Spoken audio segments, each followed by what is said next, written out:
Welcome to The Passion Pod with your host, Chris Johnson. Thanks for joining us. Now sit back, relax, and enjoy the feature presentation. Welcome back, friends. Today I rolled out of my bed a little bit early and made coffee just in time to chat with a fellow artist who I've been following for quite a while on the gram. Our guest today is just like me, never took any art classes, didn't really do art seriously anyways until she was a lot older. Welcome to the show, Claire Olivia, aka Clarisaur. Thanks for having me. Good to be here. Yeah, thanks for coming over. When we started following each other, that was when you were in Eau Claire. Yes. Right? So several years ago. Yeah, you've lived in when did you move to Minneapolis? In summer 2019. So it's been a while. So before the pandemic you left. Okay, yeah. Gotcha. Okay, so who are you and what are you passionate about? So I'm Claire, and I just love working with my hands. It's what I'm constantly doing. If I'm not working with my hands, I'm fidgeting or listening to something. I'm always keeping busy. Sure. That's why doodling and stuff is a big thing. It is. I'm always putting together outfits, or I'm drawing, I'm painting, I'm doing something.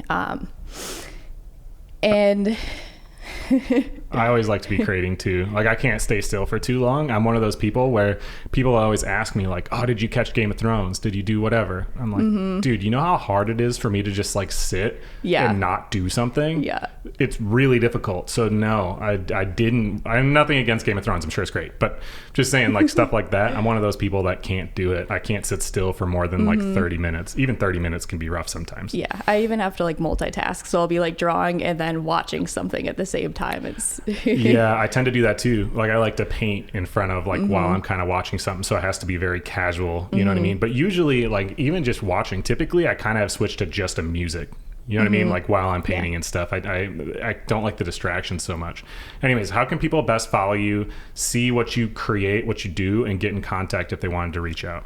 Yeah, so my email is art.claireolivia@gmail.com if you'd like to email me, but I'm most active on Instagram, I'd say. I post kind of a mix of just my art stuff. I do post outfits and other things like that because I'm also really interested in fashion and just getting dressed every day. And I also have a TikTok account, but that's mainly just home stuff and fashion stuff. So not so much my art. Sure. Yeah, I know that TikTok is I've been resisting it for so long because I don't believe it's going to be around long term. I just I don't think it will for a lot of reasons, and that's a rabbit hole conversation. But I know that in a creative space, anyone that's not using it is just wasting the opportunity. You know? And everyone I know who's big in the podcasting world, because I've met a lot of people that are, much more well known than I am as far as that realm. They all tell me that you have to be on there and just cut out snippets from conversations, that are little gems, which you've heard. I already do it anyways for the radio. I don't know why I don't have a TikTok doing it yet. Yeah, I need to get to it at some point. So you sent me a little bio before because we've followed each other on the gram for a long time, but I didn't know much about you outside of I like this art. I hit you up forever ago, and then life happened about we should do a cool little collaborative art thing, so people can have an understanding because they're gonna want to go and look at your art. If you had to describe, and of course there's different avenues of art, but your style of art, if you had to describe it to somebody, what is it? Man, I think it would be just silly little doodles. They're basically diary entries just on paper with little doodles. I'm actually starting to work more with color, so that's been fun, but nothing too serious, very lighthearted, very chill. Yeah, that's the fun part is my art, obviously you've seen it. It's and this is going to sound stupid, but it's not good. But what's good? You know what I mean? It's all subjective. Right, exactly. But for a long time as I was doing it, I'm I can't believe people like this. Because then I look at other people, I interviewed Isaac Pelayo, who did that Prince painting right behind me. And he can do incredible hyper-realism, oh yeah, oil paintings and stuff, which to me is it obviously really good. But it's just a totally different avenue. You don't have to do art like that. Yeah. For it to be something that people enjoy. Because ultimately that's the whole point is you create stuff that other people like.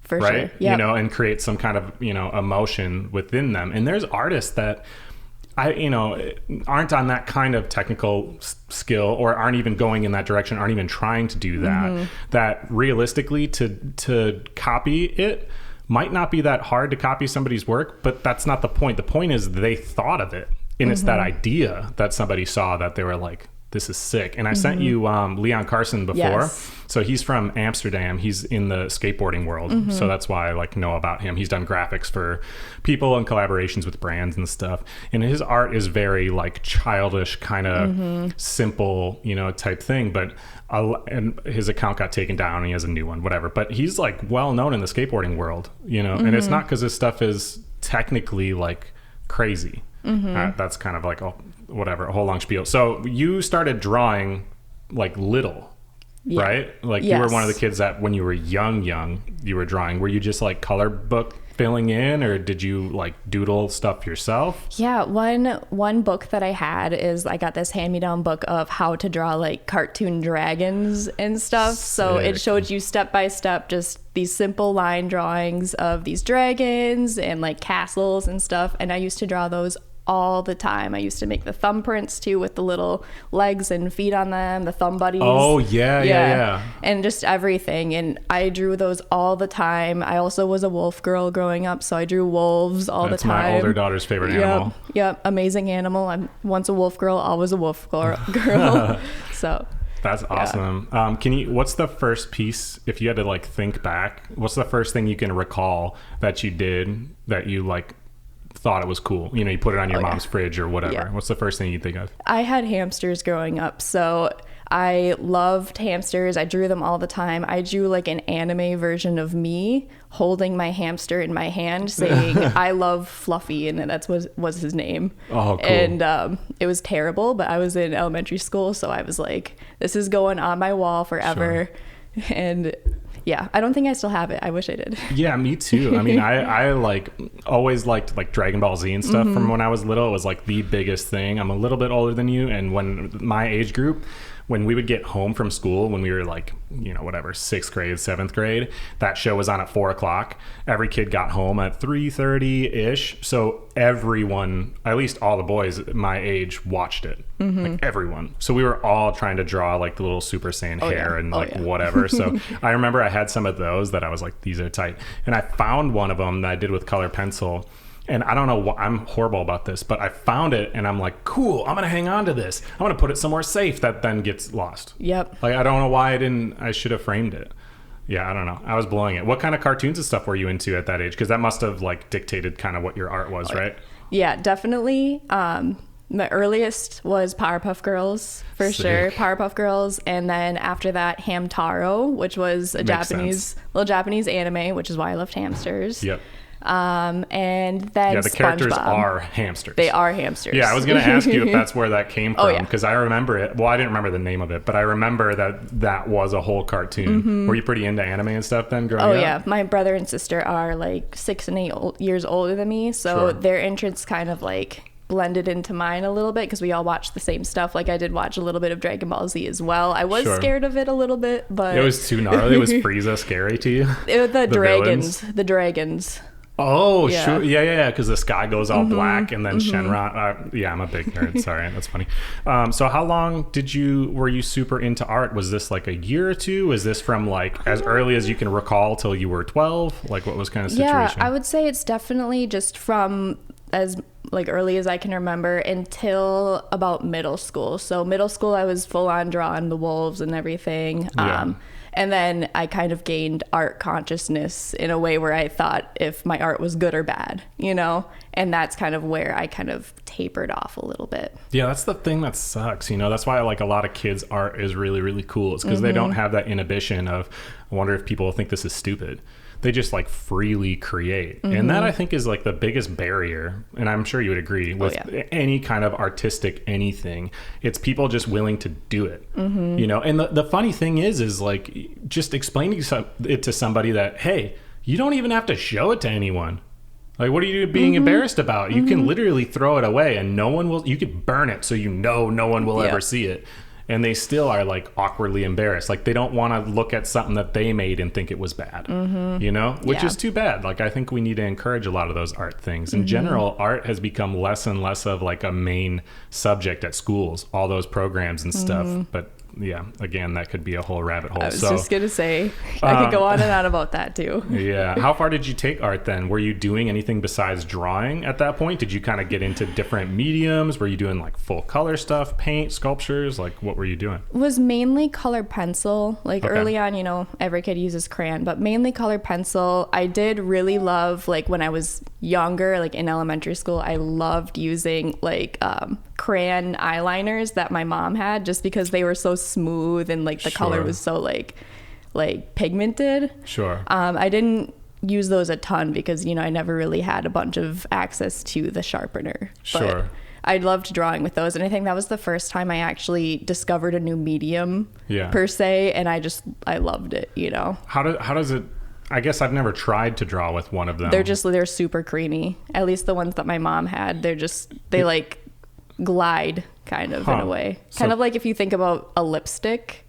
Oh, yeah, like if there's you just like no lips, friction. Yeah. Okay. Yeah. Did you do like a lot of shading and stuff with No, it? Or was that more like your line? I just scribbled. I guess your mom was probably stoked that those were all getting ruined then. Yeah, I didn't use them a ton, but I just remembered actually like loving and using them. Sure. Did you end up getting back into using those later?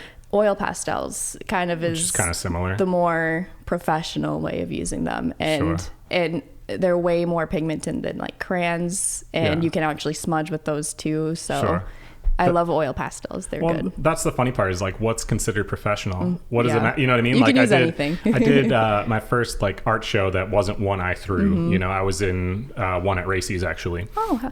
Yeah, which you used to work at. And so I'll probably come back to that. But anyways, I did a sculpture just because I wanted to. And like I hadn't done paper mache since I was a little kid. And I just like Googled like, how do you do this again? It's like glue and paper or something. And I learned, like figured out how to do it. First sculpture that I made was just this like little blue monster dude. And then I had him just chilling in my shop for quite a while. And then brought him and had him in the art show. And somebody bought him.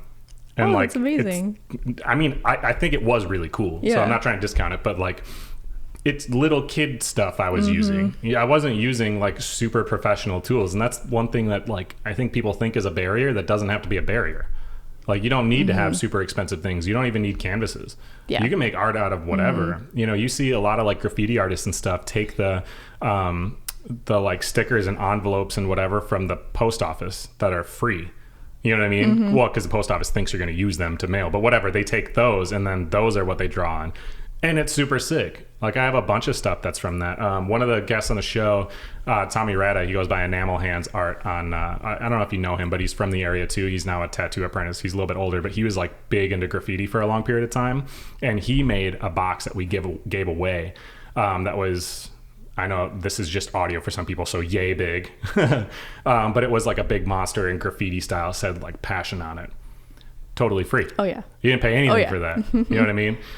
So what did you end up getting into then? Where did your interest lie when you all of a sudden realized like my art's not good enough, I don't want to go this way, I want to, you know, whatever, be an accountant? Definitely maybe like late high school. I was getting a lot more into not creating music, but just like listening to music. So and yeah, wait, did I say late? Sorry. Yeah, well, so it was middle school that you kind of stopped doing it. What did you get into though after that? Because obviously all of a sudden you had free time and interest to put into something. Where did it go? I used to play like basketball and stuff up through middle school, and then high school came and I wasn't good enough, so skateboarding is where then, and I had skated before, but that's when skateboarding took like front and center. So where did your time go then, now that you had all this extra time? Oh yeah, definitely getting into music. So when I was in late middle school, like in early high school, I discovered Pandora Radio. And that was kind of, I wouldn't say it was the height of like emo scene culture, but it was, I became like a scene kid. And so my entire like life was devoted to like emo and scene bands and just like MySpace culture and like all that. So I really got into that kind of stuff. And I think that's kind of where I started really caring about fashion too, which is kind of cool because I feel like I identify still a lot with my 7th and 8th grade like persona a little bit. Like I feel like I've never really changed a lot as far as like my my interests as far as fashion goes. Which is cool. It's really cool. Yeah. And then so I just never really felt like I was good enough at art to really pursue it. I thought all of the art classes were for like kids who had talent. And man, I wish I would have thought differently, but I just thought that's how it was. I thought that you grew up, if you had a talent, that's you always had it. I thought so too. Like all my friends that were in drawing classes and stuff, I was always so jealous, and I had so much admiration for them because I'm like, dang, that's so good. I really wish I could do that. I've said that so many times over the years where people would say like, oh, this shop's really cool. I like what you're doing with it. And, you know, and they would say like, you're such an artist with it, you know, because my shop's pretty unique looking. And I'm like, no, I wish I was an artist. Like, I don't know how to do any of that stuff. And I never really allowed myself to try. You know what I mean? I didn't give myself that opportunity. The most I would do is take stuff like vectors and things I would find on the internet and then mess around on Photoshop, you know, because when I was 15, I was in Print Graphics 1 and Print Graphics 2, like back-to-back years when I was in high school. And that, it was like, okay, I don't need to create art. I can just alter somebody else's. Yep. And the funny thing is, then years later, you think about it and you're like, dude, that's kind of what art is a lot of times, though, is you get inspiration from people's things. And it's not directly pull it up on your screen and like change it a little bit. But still, that's kind of like where you get inspiration for art anyways. I know. I got into photography a lot too. So, but it was all like MySpace style photography. So I would use to take pictures of myself with like music quotes on paper in front of the camera and stuff like that. And I got really into it. I just wanted to post it all on the internet and make it go famous basically. But photography was another, like, I didn't think it was art.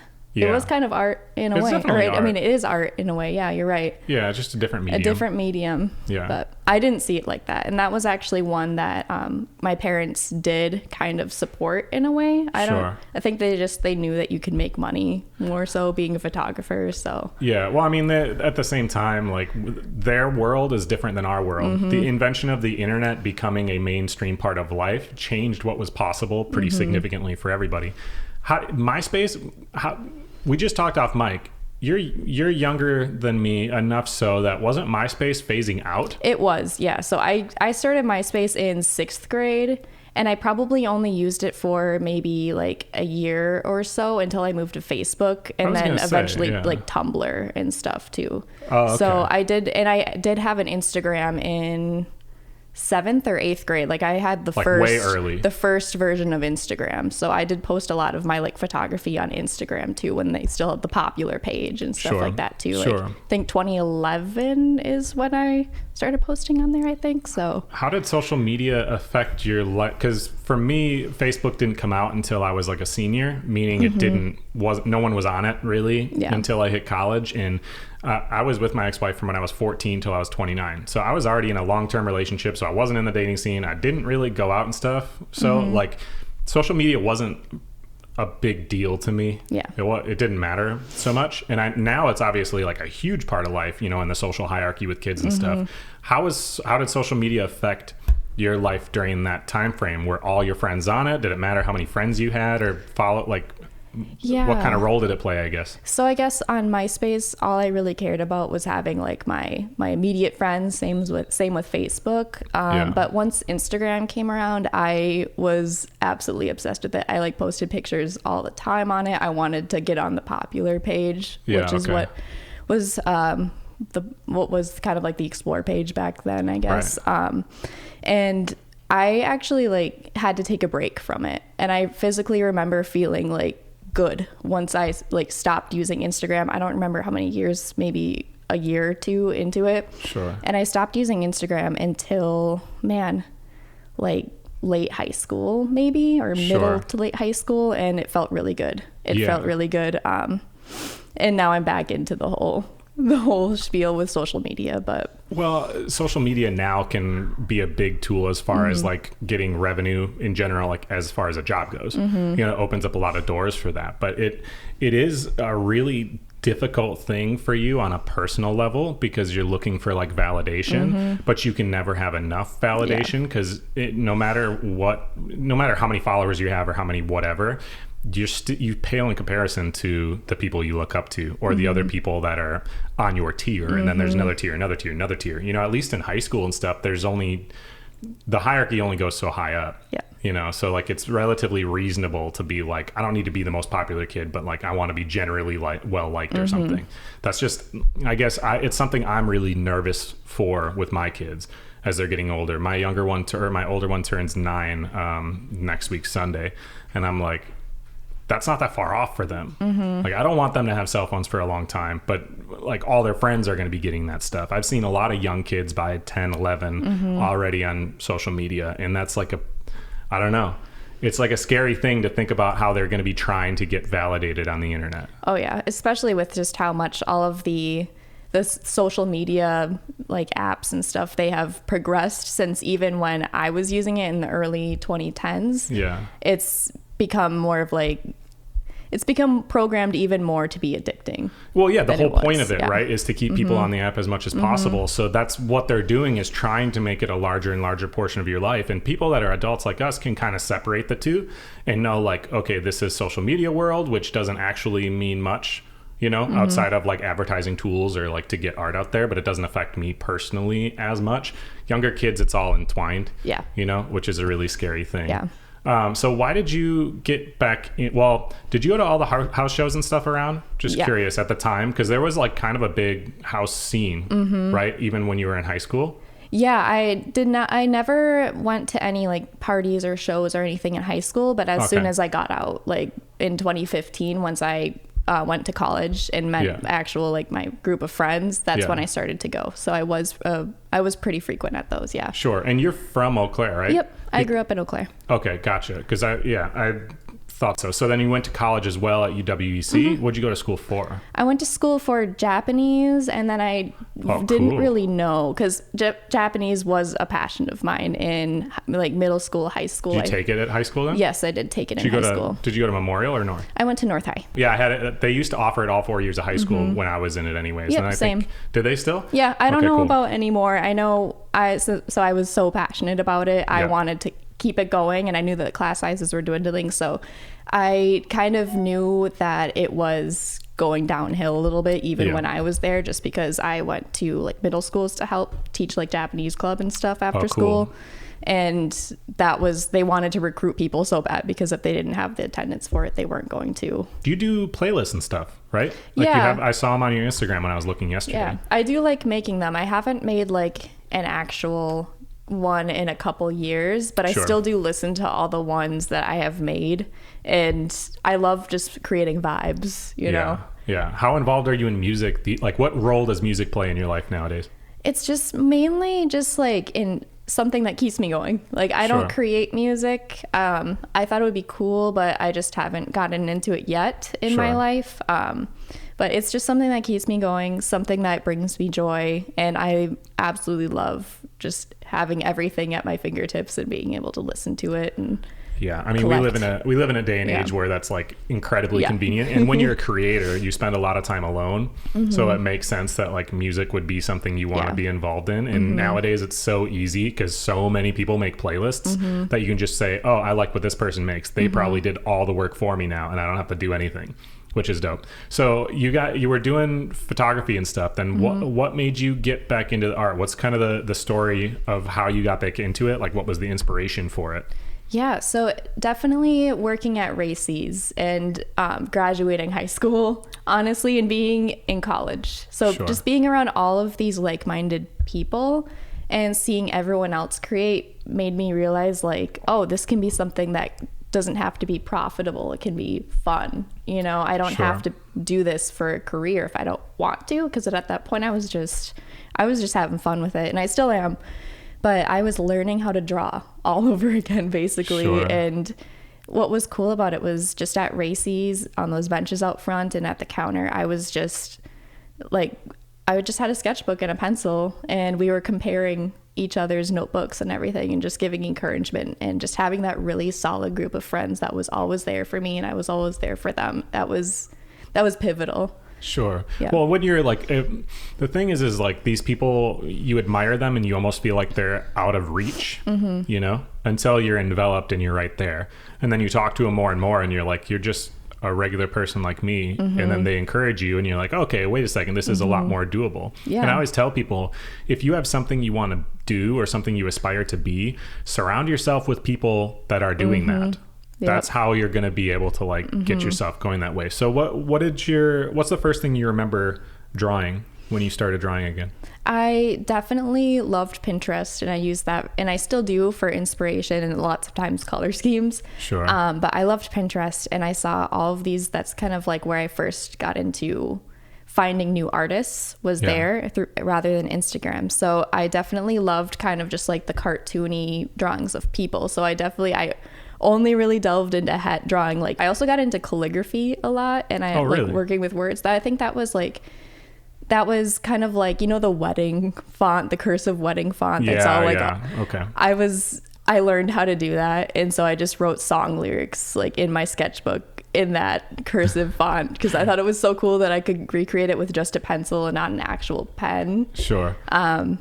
So it was cool. You could have made money then just getting palettes and drawing Welcome Home. I know. I used to live, laugh, love. Yeah, exactly. I used to make like the sign. I used to work at Acoustic Cafe too in college, and I used to make the sign for the bands, and then at Racy's, the drink sign. It was probably not very legible, to be honest, looking back now. Sure. But I love doing it. I spent too much time on it. You're taking it more from an artistic point of view rather than a business side. Yeah, and looking back, it wasn't very great. Sure. But I thought it was good at the time. Yeah. So yeah. You know. I'm sure it was good. I'm sure it was good. What do you then like? What artist were you kind of inspired by during that time frame? I can't think of any artists that do calligraphy offhand. Yeah. I guess not really any calligraphy artists in particular. Sure. I just kind of liked the font and the wording, and I just saw it on Pinterest. On Pinterest, it has a problem of not really crediting artists. Yeah, really. Of course. Sure. So not really much from there, but I guess for like my drawing style, as far as with like people and animals and stuff, was Lyle Partridge. Was like, I remember the first artist I really loved, and they worked on Adventure Time, I think, like the storyboarding for them. Yeah, okay. And they worked a lot with like drawing like rabbits and wolves and all these like animals, but they have a really unique drawing style, and that was the first artist that I was really inspired by. Yeah, I mean, I can definitely see that with your art. My favorite artist is Lucas Buford, which I've posted about quite a few times. I talked to him recently, which was really cool, and bought an original painting from him. And he like gave me a sweet discount from it, and we like chatted back and forth. I think I'm going to get him on the show at some point, but he lives in France.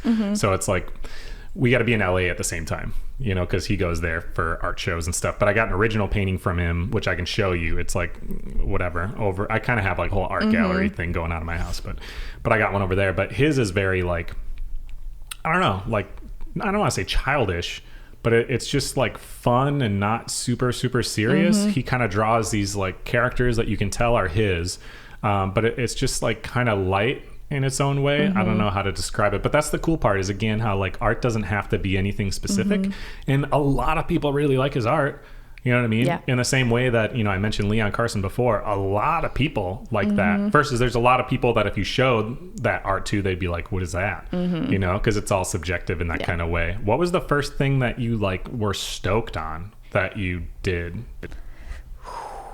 I think when I first started drawing, like I said, I drew a lot of like just faces, because I couldn't draw bodies, and I still honestly can't. I've kind of stopped trying, but sure, I really thought that my faces were getting really, really good, and that was something I never really drew more than in a sketchbook. So I thought I was doing a bunch of self-portraits, and I was like, dang, I'm gonna put this on a shirt. Looking back, I'm now like, there's room for improvement. But yeah, totally. Okay, so you didn't make a shirt of it. I never made a shirt. That's something I still struggle with now, is actually following through with putting my art onto physical objects, like even prints and stuff. Yeah. Because it costs money up front, and it's that unknown, you know? Yeah, you don't want to be embarrassed and like not sell it and then be sitting on it type of situation. Yeah, and also just be out money. I think I'm a quite anxious person, so spending a lot of money up front for things is very hard for me. Sure. And always has been. So that's something I definitely still need to work on, is like even like doing stickers or like prints or just any type of merch. Sure. I really need to work on that. But Yeah, having the confidence going Yeah. into it. Yeah. What kind of milestones? How did that trajectory go for you so far since you got into it? So you started drawing in sketchbooks, didn't make a t-shirt, and now we're way past that. So Yeah. how did that kind of go? Were you in some art shows? Did you have people start hitting you up on the gram saying, hey, I really love this, I want a shirt of it or print of it? Like, how did the trajectory go? Yeah, so actually I wanted to make a shirt of the one portrait. Yeah. And I needed to put it on like Photoshop or something somehow in order to get it digitized to put it on a shirt. Yep. And so I was asking around with friends to see if they had any like drawing tablets or drawing pads I could borrow, because I did have Photoshop at the time. And I actually had a friend who sold me their Wacom like drawing tablet for really cheap. And so I think that was a huge milestone for me, because that is what introduced me to digital art, which is my main form right now. Sure. Because once I started using that, I was absolutely addicted, and I still use sketchbooks today, but I mainly just doodle online now. Sure. Yeah, that was a huge thing for me. Sure. And then have you been in art shows or any, like what is it, just you create and put it to your Instagram and slowly that just kind of built a following? Or Yeah. how did it kind of go? Yeah, so mainly it is just the Instagram and social media. I will say I also do, post my outfits and stuff on Instagram and TikTok. Yeah. And I do have my Instagram linked to my TikTok, so I do get some following from people who are interested in my like fashion content as well, which I think that's because I did have a reel kind of go like viral on Instagram, and it was a fashion reel. Oh, sure. So I still like art is such a huge part of me, and I don't try to separate those two things just because I don't want to, if that makes sense. I'm on social media to have fun. I'm not really trying to make money with it per se. Sure. I just want to post all of the creative outlets on one page because that's who I am. I'm not just an art person. I'm an art person and a fashion person, and I love decorating my house when I have the time, so yeah. Well, Instagram and TikTok are like kind of the perfect platforms that for that type of thing. I love that you're not letting what performs on Instagram or whatever with the algorithm dictate where you go with things, because that's when it gets to be a really big cesspool of not what you want. You know what I mean? Because then you're exclusively like, how do I make sure that I get the correct amount of likes on every single photo? And then you're thinking about it, and it's just like, that's where it gets to be dangerous for your mental health versus like if you can just use it for what you want it to be, So like for myself too, it's like stuff that I post that's more personal always tends to like perform better if you're looking at it from that realm. But I also obviously want to post about the show. That's kind of the point. But I also want to post artwork of mine, and I try not to let it dictate it too much. But it's hard because as that starts to become a bigger thing, then you have brands and stuff reach out to you and people want to be promoted, in which case then you have to talk about dollar amounts. Then when you talk dollar amounts, they want to know what statistics are behind it. And it kind of, you delve down a hole that's kind of uncomfortable. So where are your goals then? What are you doing for work right now then, outside of art and stuff? I'm trying to be an illustrator, just like full time. Cool. So Okay. I did get a job with Coca-Cola that paid me pretty well. Sweet. So I am able to kind of just focus more on kind of growing my social media following.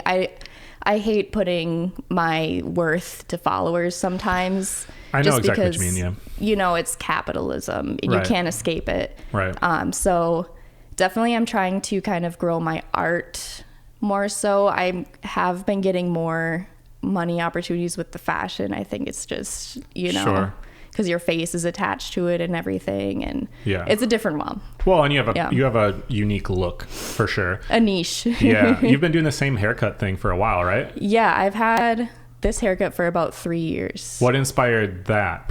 For people that aren't watching the video, obviously you can go to her Instagram and see it. But what do you call that haircut really? It's just like a little mullet. So it started off at my shoulders, and I've just been kind of trying to grow it out as long as I can, just the Sure. bottom part. But yeah, it's like a little mullet. My hairdresser actually was like, let's keep these. It's going to be fun. And I'm like, sure, let's do it. Because I did want to just shave all the sides, and they're like, let's keep these. And now I just keep growing like these side tendrils as long as I can. It's kind of just like an addiction where as far as like fashion stuff, do people do a lot of stuff you provide, is that like sent to you by people, or are you still heavy in the like thrifting game, going to boutiques type thing? Or? I've actually only been sent like one thing, and it wasn't even for social media. It was for kind of a photo art book type thing. So they're having a photo book of just like, it's a underwear set type thing. Yeah, cool. And that's the only thing I've been sent. And so I just most of my clothes have been thrifted back in like, I would say 2018, 2019 is where most of my clothes have come from. Since I've moved to Minneapolis, I'm still figuring out the thrift stores over there. It's a little different than in Eau Claire because there's so many of them. They're all over the place. Yeah, that's the whole thing. And coming back to like the social media thing, it's unfortunate.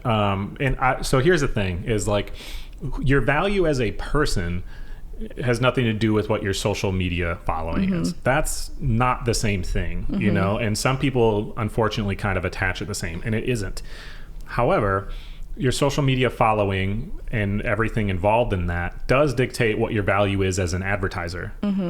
That matters depending on what you're trying to work on, right? Because if somebody wants to work with you, they know if you post about whatever, however many people are going to see it because they follow what you do. So that stuff does matter from a certain point of view, and that's why people put so much energy into it. It matters for the show because that matters how many people listen to it, which is not about trying to blow up for everyone to listen to it, but I do think the show helps people, so I want to be in front of more people. And realistically, if I want to be able to be more creatively free, to be able to travel places and interview the people I want to interview, I also have to pay my bills. So how can I afford to do both?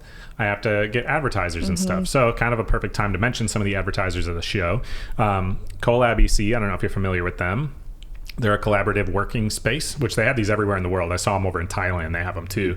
But you pay a fee. I think it's $110 a month, and you get 24-hour access to this cool office space that's downtown. And they have unlimited free coffee and stuff there. They have printers and copiers and stuff. And they have conference rooms and like all this stuff you get to use totally like free, which is dope as part of the membership. It's kind of like I don't know, it's a collaborative workspace. Those things are going to become more and more popular as more people are working on the internet, working remotely, whatever.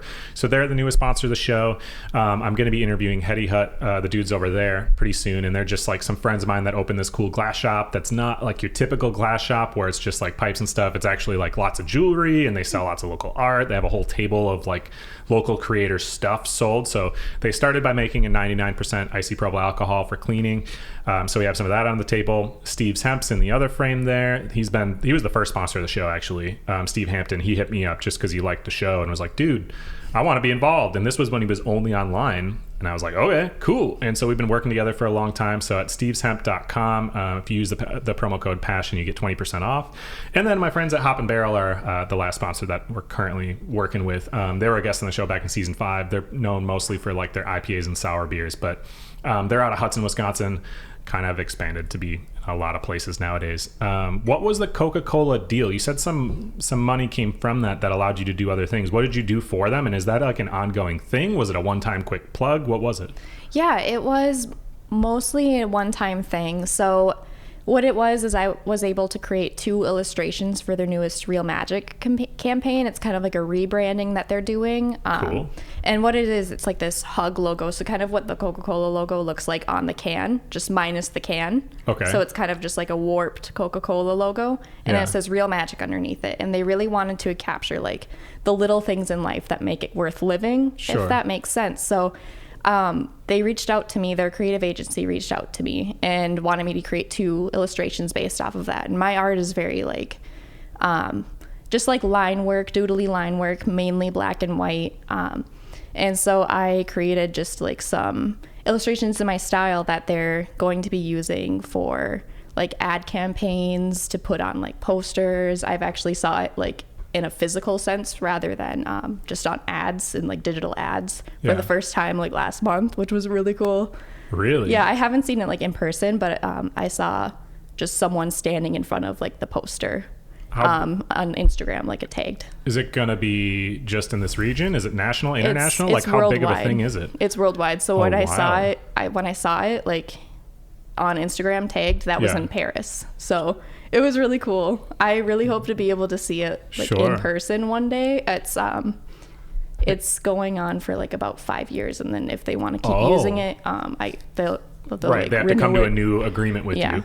Do they have just free reign to use it as much as they want then after paying you like the one-time type fee? Is that how that works? I still like own it, but they're Okay. able to use it like Sure. however they want. So they've animated it on Valentine's Day. Because I did one that was a bunch of hearts, and then the top kind of heart was a Coke bottle with a smiley face in it. I like to work with smiley faces. Yeah. And they actually animated it to look like an arrow going into the hearts. Okay. On Valentine's Day, which was really cool. Like, sure. But you don't know for sure what all they'll use it for. Like, it could potentially be on a commercial during the Super Bowl, for all you know. It could, yeah. They did a bunch of mock-ups once I was done, and then when they did the kind of the project proposal, they showed some mock-ups of like different designs that they used as examples. And they used like billboards, they used like poster collages, they used like murals and stuff. Sure. Or just like on, at the end of bus stops, the ads on there too. So what? So yeah. what they reached out? How did they reach out to you? And how did the process work? Were you just kind of in disbelief the entire time? Or? Yeah, I thought it was a scam at first, to be honest, because I don't have that big of a following, and I had a much smaller following then. But they hired a creative agency called Known Unknown, and I got a DM on Instagram from the founder, who used to work on the Coca-Cola board, and he started his own thing. So he reached out to me and was like, hey, we love your work. We think it's unique. We would love for you to create some illustrations for Coke. And so I just gave them my email, and we emailed back and forth from there. And the process lasted a couple months, I would say. Wow. Yeah. How did he find you? I want to say, so definitely posting on Instagram. It was all Instagram. Yeah. And I always use hashtags. So I want to say it was like hashtag explore page type thing. I never asked, to be honest. Because I'm a nervous person. Sure. I mean, it would just be a curious thing to find out because it's such a big world out there. And I want to say it's hashtags too, because more so I was tagging some stuff recently on Instagram, and recently you can see who follows what hashtags. And some hashtags that I use, I've noticed that he follows.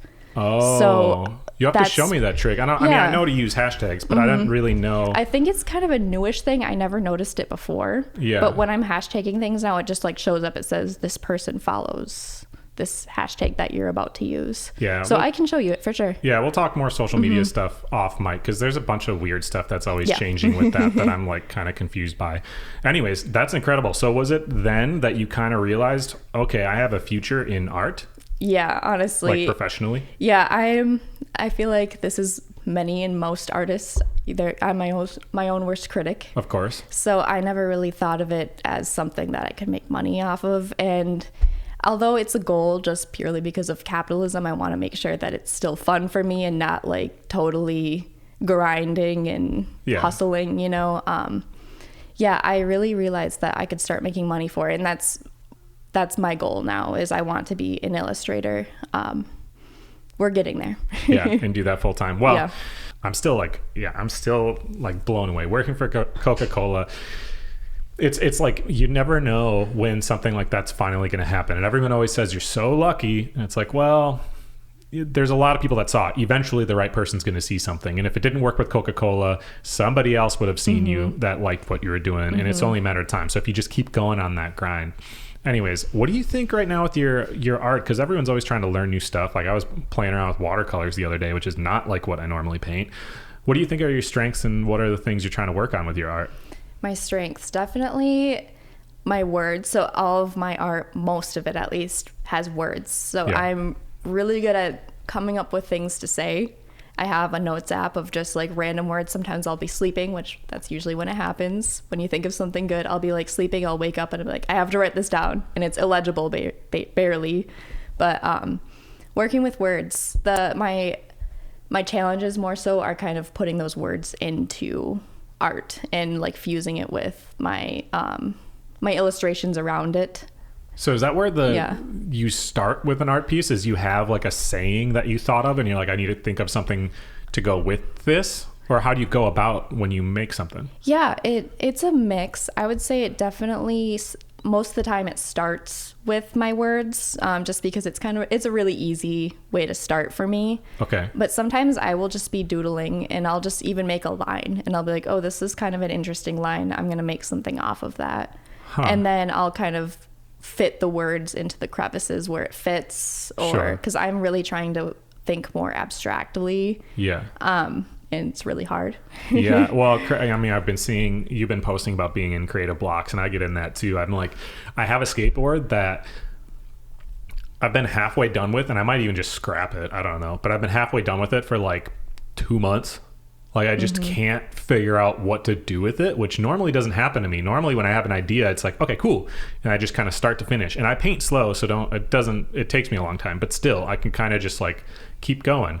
This one, I don't know what to do with it. I've just been like stuck in a block and I gotta like figure out a different thing. So you obviously are doing illustrations and stuff. Like the Coca-Cola thing was huge, and hopefully you'll get hired for more stuff along that route. But on your like link tree, you have like tattoos, like commissions, and you have prints, and all of them are like empty currently. Where are you trying to exclusively work for companies illustrating? Are you trying to do kind of a mixture where you're selling prints and stuff online, or what do you want to do with it? I would love to do a mix of both. So it's really cool, like seeing your art, especially because I'm mostly digital in the physical sense. And like I mentioned earlier, I have a really hard time with starting things and ordering the prints. I just have to do it. Sure. So I definitely would like to rehash my entire website and just order the prints, or maybe get a process set up where if one person buys one, I just print out one print and actually kind of get that more set up. But I would love to be an illustrator more on a freelance scale, like for maybe companies or brands or something, and just work on projects. I don't know if I would want to be like the sole illustrator for someone, just because that's a little bit bigger and less like, I don't know. I've never looked into it before, but it just seems like it would be more limiting to me. Well, it seems like it'd be more business oriented rather than just like freely creating for something, because you have to look at exactly like, okay, what's the direction this needs to go? How do you play off that in the future? It's, you know, a little less fun as far as that stuff goes. Can't you do with people? I think are used to anything that's not coming from like a big commercial Amazon Target type source. They're used to waiting for stuff. So I don't think you would have a problem at all with having the images on there for prints and then just printing on demand. You would just have to put in there, these get printed individually on demand. So a hold time of 2 to 3 weeks. Like, I don't think that would affect anything. Yeah. I think you're definitely right. So I just like open your eyes. Okay, I got to do it. Okay. I have to actually put the stuff on my website and figure out what I want to print. Another thing is I'm just like, what if people don't like the specific one that I personally like a lot? I just need to get past that. Like I said, I'm my own worst critic. I think too much. Are you ever going to do like big physical pieces and do an art show? Like, do you ever want to be? Because obviously you used to work at Racy's, they do the art shows. Like you could totally have stuff up there. Yeah, I would love to. So actually just late last year, I started actually working on paper. Yeah. And I've just been working with stuff I have. So nothing like no canvases, just mainly just sketchbook paper, but kind of 9x12 size. Yeah. And I would love to frame stuff and put it up places. I know right before the pandemic started, I was like, my New Year's resolution was I want to have my art in a physical space somewhere. Sure. Just because I just want to have the opportunity and the experience of having something like that. But obviously the pandemic happened, things changed.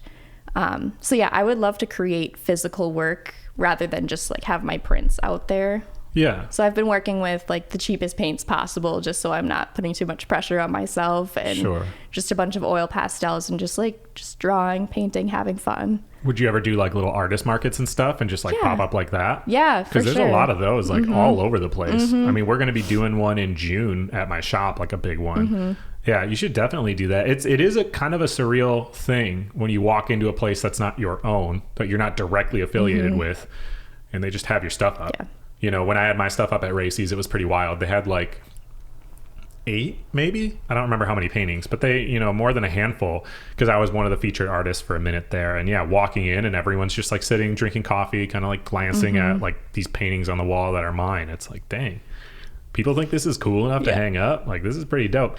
How do you plan on getting Illustrator jobs using social media? Because that's really your only platform, right? To try to get jobs. I would like to start a LinkedIn. Like I said, my hardest thing is just doing things. I have such a barrier in my head because I'm a very anxious person, and I think way too hard about things that take like 10 minutes sometimes, you know?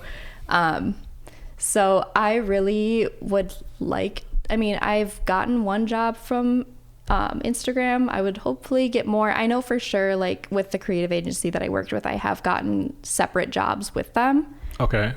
So you have an ongoing relationship with that agency? Yes. It's not super regular or anything, but I have gotten separate opportunities to work with them again. So it's having that relationship has been really valuable to me. Yeah. I would like to have something similar. I don't really know what that means right now, but I would definitely like to create more relationships with other agencies just so I can have different work. How to get there, I'm still figuring that out, and I need to do more. Yeah. I definitely need to do more than I'm already doing, because right now I'm just like having fun. Yeah. When I should really start it.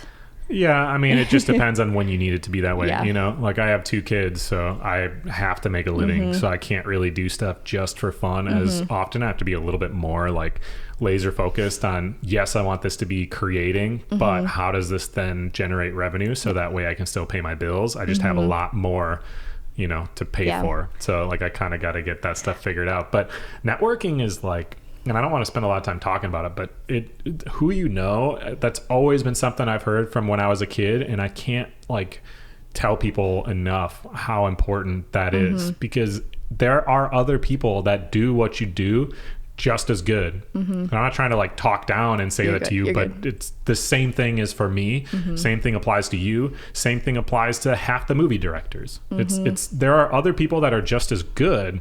So, but you do have to be good, right? Number 1, you have to be good at your craft. But number 2, you have to be the person somebody wants to work with.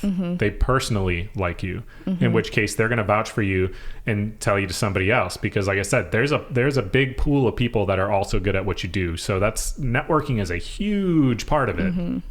You can't like just network and exclusively think people will hire you, but you have to have both. People ask me all the time, how do you get guests for the show? Dude, like almost all of them are connected from other people. Me and you, not so much, probably because we followed each other from way earlier on in our particular like endeavors, you know what I mean? And now our numbers are higher than they used to be, but that was random because we're from the same town. Most of the guests that I've had are because somebody else started a 3-way group chat in DMs saying, hey, this is Chris. I did this interview with him. I vouch for him. Like that's typically how it goes. So like getting in with the right people, again, that's surrounding yourself with the people doing the things you already want to be doing. That's kind of like how you have to get there. Okay, so it's that time of the show where I ask you off mic to kind of think about it. When you do things you're passionate about, you tend to have really cool experiences that aren't money related, but they're just like really cool memories that you get to tell. What's a story of a experience that you had, something unique that only happened because you chose to pursue art? Yeah, so definitely when I first started drawing digitally, I loved drawing flash, like tattoo flash. And I started off doing it just because I was like, maybe I'll get my own stuff tattooed, but I also just put it on there just because. So people actually liked it, and they got several of my designs tattooed, and they've showed it to me through Instagram, and it's so cool to see other people actually want something of mine on their body forever, hopefully forever. Yeah. So that was something that I still to this day, it's like it makes me feel so warm inside when I see someone who likes my art enough to tattoo it. That's wild. Yeah. Who was it? Was it people you knew personally pretty well? I have had a friend who did get one of my pieces, but everyone else has only it's been people that I don't know. How many people? You say everyone else. I would say maybe not more than 10, but I would say Sure. maybe like 5 or 6. Like there was someone who got 2 of my pieces done at the same session in different parts of their body. Wonder what the tattoo artist was thinking I know. when they saw it. Yeah, so they definitely have like proof that I accepted it because Right, yeah. I sell the vouchers because Yeah, sure. in the beginning I wanted people to do it as well to get my work tattooed. The artist, I don't know. I've always thought about that too, but I never want to like reach out and be like, what do you think of my art? Let's be friends.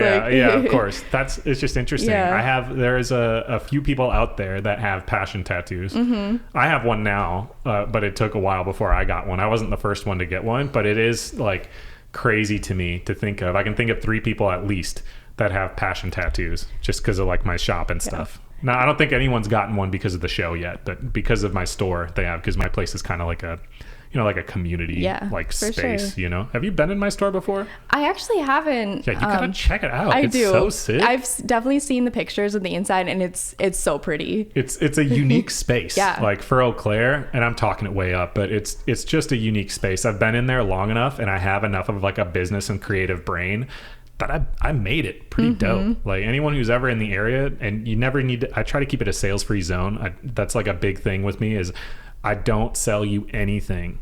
When you want to buy it, you buy it. And it's because I sell the experience. You just want to be in this space. You want to support the things that we do.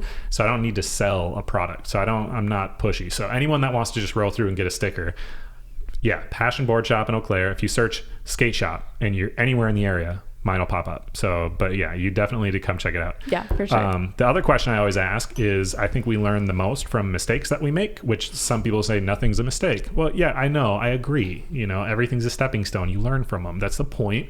Anyways, when you make a mistake, that's when you learn the most, I think. And I've made a lot of them, and I've told a bunch of times how I've lost episodes or how I've done whatever thing, but it made it so that way I don't make that mistake in the future, which I'm glad I made it early.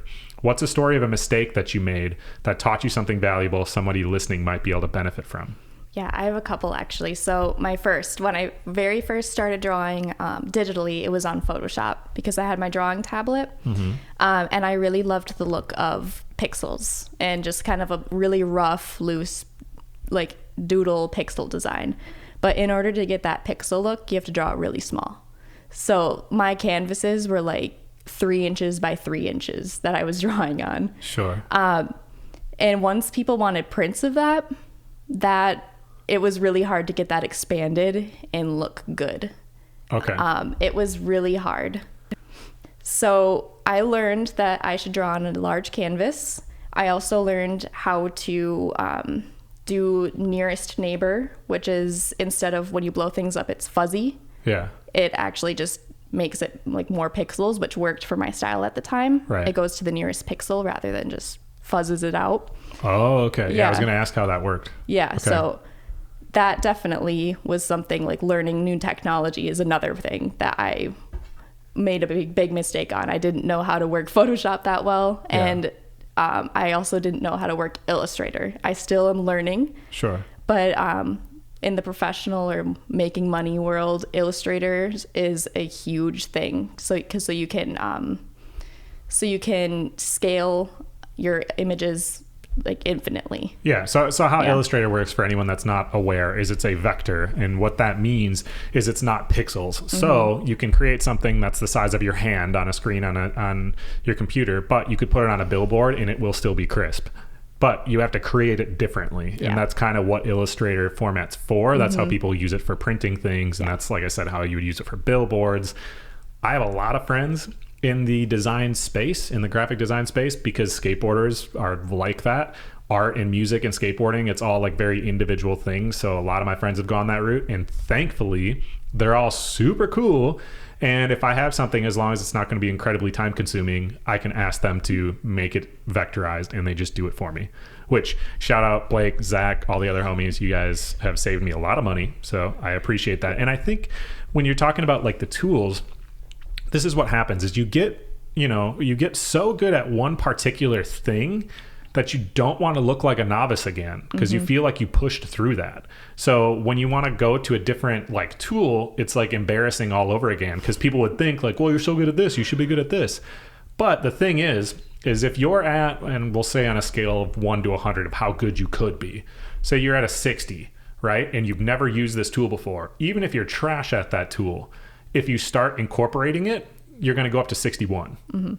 Once you now learn how to use it effectively, you jump to 65 or whatever. Your one thing may still be where you spend most of your time and where you're best at, but learning the other tools, you don't necessarily have to be fantastic at them to be able to have them help you. You totally ignoring that tool, just in the same way that I totally ignore using TikTok, is hurting me. It's affecting me. It's making it so that way I don't reach audiences that might like what I do. So that was just piggybacking on you, but I think that's such an important lesson to be learned. What was the other mistake? I guess that was both of them kind of together. It was drawing on larger canvas sizes is something that I learned a little too late because people wanted my stuff, and I was like, oh, it's actually way harder than I thought it was going to be, especially with Illustrator. I thought it was going to be really similar to Photoshop because they're the same, they're both Adobe. Yeah. So I was like, oh, I can do that. I can draw just normally on Illustrator and it'll look exactly like I can get texture. I love working with texture these days. Sure. So I can draw in a pencil look on Illustrator just fine. Yeah. Doesn't work that way. Does not work that way. I was humbled real quick. Yep. Yeah, I still don't. Like when I was in print graphics class, we started to learn Illustrator at the end and I just didn't really learn it.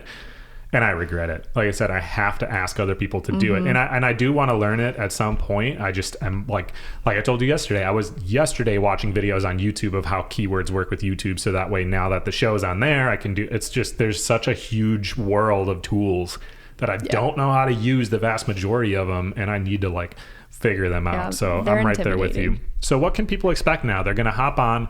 Your Instagram is Clarisaur, which, can you spell that? CLAIREISAUR. Okay, there you go. Yeah, or obviously go to my Instagram and you'll find it. My Instagram's Passion Pod if you somehow don't follow it but listen to the show, which I'd be surprised by, but maybe. I mean, people like that exist. What can people expect to see from you? Yeah, so just really nothing too serious comes out of my brain, to be honest. I use... That's kind of the genius of it. Yeah, I use just a drawing pad and I write just anything that comes to my mind, and I use it as a diary basically because I've never been the best writer when it comes to writing stories. So you can see just little thoughts and phrases coupled with little just silly illustrations next to it, whether that's something even more a little deep or if it's just something lighthearted. Sure. I hope to relate to people because I don't want to feel alone myself in how I feel. So I post in order to just not feel so alone. And it feels really good to see that other people can relate to how I'm feeling. Although I wish, even with the sad stuff, I wish we didn't all feel that way. Yeah. But when you feel less alone, I mean, I kind of use my Instagram in that way too. It was initially meant to just be the show. And then it kind of evolved into being more like my life included. And I think a lot of people really like that because when I do post personal thoughts or things like that, I'll kind of go in these, every once in a while, I'll go on Instagram when I'm just thinking, and I'll make 4 or 5 posts in a row, just kind of my inner dialogue of what I was thinking through, and people tend to really enjoy that. And then I end up having really cool conversations via DM with people, when I post those types of things. We have to do a we were gonna do a collaboration a while ago. When this episode comes out, people are gonna expect it because I'm calling it out. Yes. We have to do something, and we'll just use that for the post, and maybe we can make a small run of stickers or something. We have to, because it would be way sick. I first DM'd you, I think, on a picture of a cup of coffee or something you did, and I was like, I have to do something with this. Yeah, so it will happen. I feel like our styles mesh really well together, honestly. I think so too, especially what I'm thinking is your thing being black and white, and then one of my really colorful monsters with it. I think that contrast would play. All right, we don't need to talk about it anymore on this, but excited for it. So moving forward, how can people best support your work? Honestly, just give me a follow on Instagram. You don't even need to follow anything, but just look at my stuff, and sharing it would be cool. But honestly, just being there for me in whatever that means. You don't even need to. No, I'm with you, because honestly, even people just dropping comments of when they like something is pretty cool. And when when I'll post those inner dialogues and I get DMs back, from people saying like, oh, I really appreciated you saying this because I agree with whatever, you would like, I think a lot of people don't realize how helpful those things are.